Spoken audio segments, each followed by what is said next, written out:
Chapter 20. The Hour of Triumph.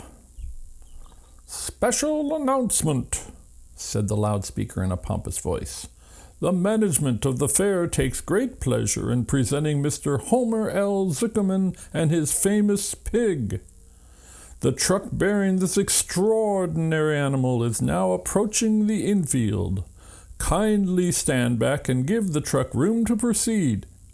In a few moments, the pig will be unloaded in the special judging ring in front of the grandstand, where a special award will be made. Will the crowd please make way and let the truck pass? Thank you." Wilbur trembled when he heard this speech. He felt happy but dizzy. The truck crept along slowly in low speed. Crowds of people surrounded it, and Mr. Arable had to drive very carefully in order not to run over anybody. At last he managed to reach the judge's stand. Avery jumped out and lowered the tailgate.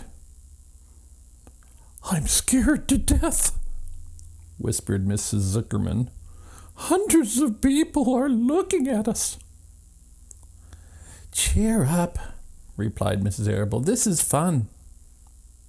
"Unload your pig, please," said the loudspeaker. "All together now, boys," said Mr. Zuckerman. Several men stepped forward from the crowd to help lift the crate. Avery was the busiest helper of all. "Tuck your shirt in, Avery," cried Mrs. Zuckerman, "and tighten your belt. Your pants are coming down." "Can't you see I'm busy?" replied Avery in disgust. "Look," cried Fern, pointing. "There's Henry." "Don't shout, Fern," said her mother, "and don't point." "Can I please have some money?" asked Fern. "Henry invited me to go on the Ferris wheel again, only I don't think he has any money left. He ran out of money." Mrs. Arable opened her handbag. "Here," she said. "Here is 40 cents. Now, don't get lost, and be back at our regular meeting place by the pig pen very soon." Fern raced off, ducking and dodging through the crowd in search of Henry. "The Zuckerman pig is now being taken from his crate," boomed the voice of the loudspeaker. "Stand by for an announcement." Templeton crouched under the straw at the bottom of the crate. "What a lot of nonsense," muttered the rat. "What a lot of fuss about nothing." Over in the pig pen, silent and alone, Charlotte rested. Her 2 front legs embraced the egg sack. Charlotte could hear everything that was said on the loudspeaker. The words gave her courage. This was her hour of triumph. As Wilber came out of the crate, the crowd clapped and cheered. Mr. Zuckerman took off his cap and bowed. Lurvy pulled his big handkerchief from his pocket and wiped the sweat from the back of his neck. Avery knelt in the dirt by Wilbur's side, busily stroking him and showing off. Mrs. Zuckerman and Mrs. Arable stood on the running board of the truck. "Ladies and gentlemen," said the loudspeaker, "we now present Mr. Homer Zuckerman's distinguished pig. The fame of this unique animal has spread to the far corners of the earth, attracting many valuable tourists to our great state.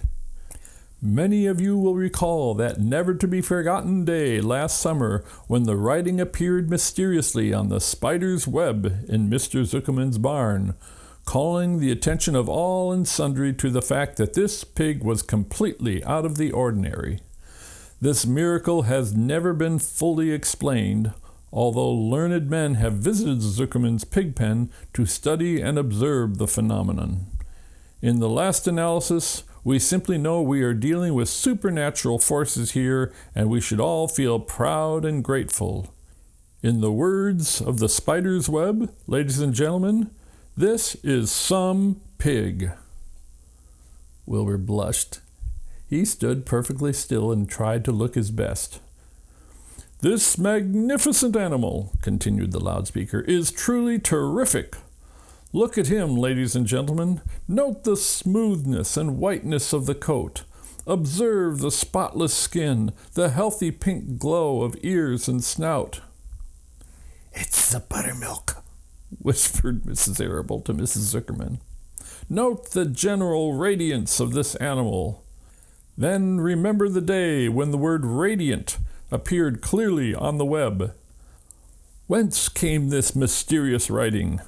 Not from the spider, we can rest assured of that. Spiders are very clever at weaving their webs, but needless to say, spiders cannot write. Oh, they can't they? Murmured Charlotte to herself. Ladies and gentlemen, continued the loudspeaker, I must not take any more of your valuable time. On behalf of the governors of the fair, I have the honor of awarding a special prize of $25 to Mr. Zuckerman, together with a handsome bronze medal suitably engraved, in token of our appreciation for the part played by this pig, this radiant, this terrific, this humble pig, in attracting so many visitors to our great county fair. Wilbur had been feeling dizzier and dizzier through this long complimentary speech. When he heard the crowd begin to cheer and clap again, he suddenly fainted away. His legs collapsed, his mind went blank, and he fell to the ground unconscious. What's wrong? asked the loudspeaker. What's going on, Zuckerman? What's the trouble with your pig? Avery was kneeling by Wilbur's head, stroking him. Mr. Zuckerman was dancing about, fanning him with his cap. He's all right, cried Mr. Zuckerman. He gets these spells. He's modest, and he can't stand praise. Well, we can't give a prize to a dead pig, said the loudspeaker. It's never been done.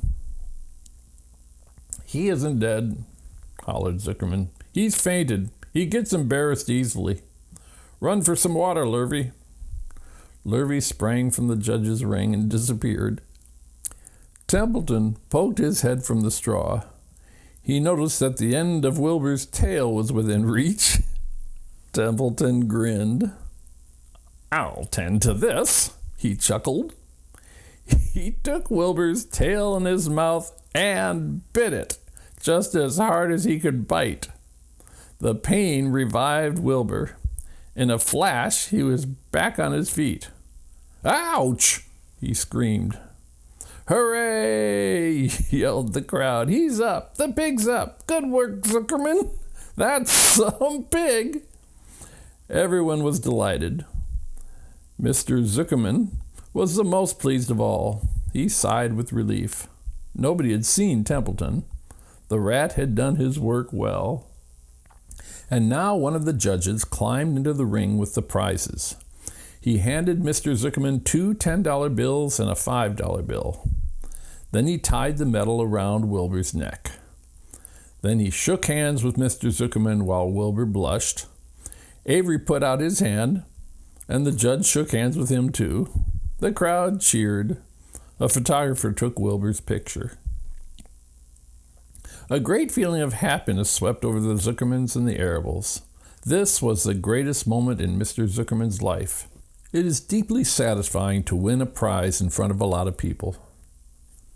As Wilbur was being shoved back into the crate, Lurvy came charging through the crowd carrying a pail of water.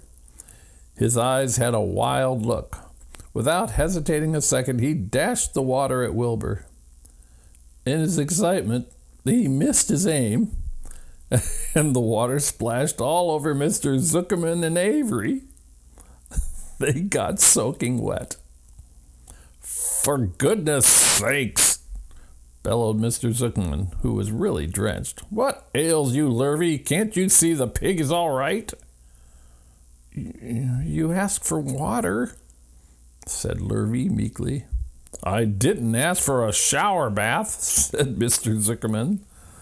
The crowd roared with laughter. Finally, Mr. Zuckerman had to laugh too.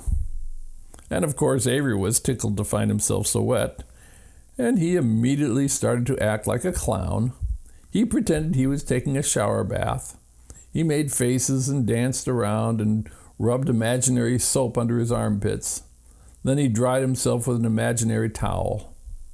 "Avery, stop it!" cried his mother. "Stop showing off!" But the crowd loved it. Avery heard nothing but the applause. He liked being a clown in the ring, and everybody watching in front of a grandstand. When he discovered there was a little water left at the bottom of the pail, he raised the pail high in the air and dumped the water on himself and made faces. The children in the grandstand screamed with appreciation. At last things calmed down.